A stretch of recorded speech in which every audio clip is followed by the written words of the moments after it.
Hi, it's Kris from my girlfriend's quilt shop, and today I'm going to show you how to do a mitered corner on the binding of your next quilt. Once your binding has been prepared, you'll want to have wrong sides together like this and place the raw edge up against the raw edge of your quilt.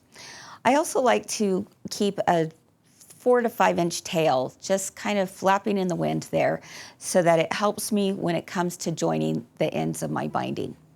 So I'll go ahead and begin stitching right here. Let's do it. Now make sure that you're starting a few inches down from the end of your tail, and let's go ahead and sew a 1/4 inch seam allowance.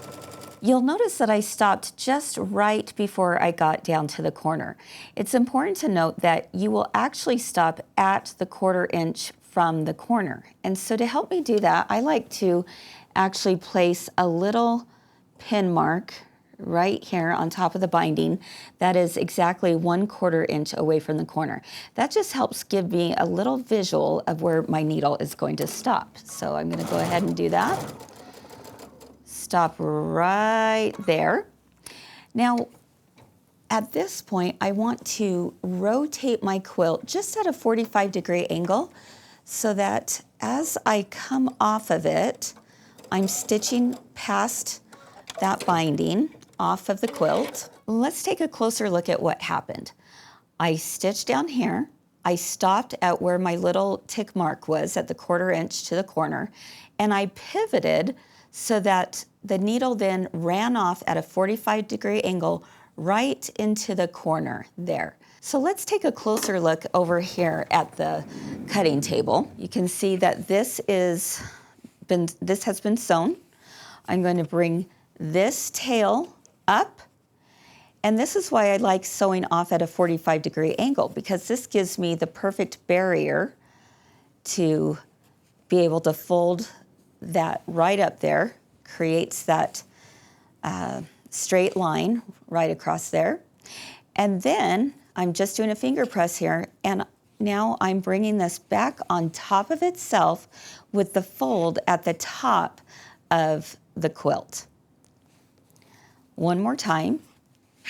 I've sewn here, stopped at a 1/4 inch, pivoted off to the corner.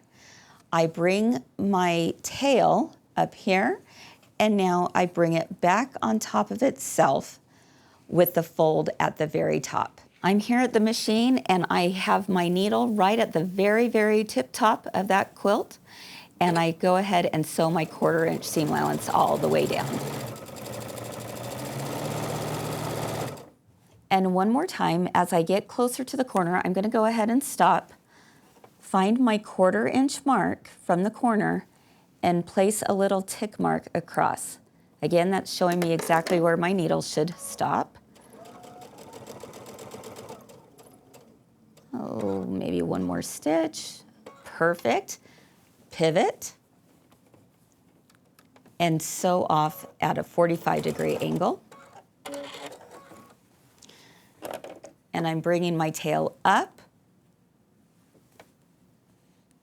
It's right up against there.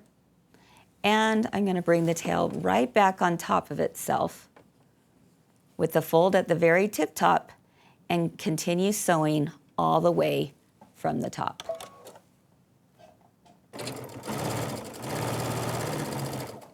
So with all 4 corners having been sewn in this manner, I can flip it over and actually top stitch this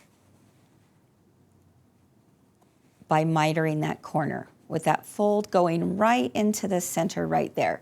And you can see on this side where I have already done that. And that's how easy it is to do a mitered corner on your next quilt. Good luck.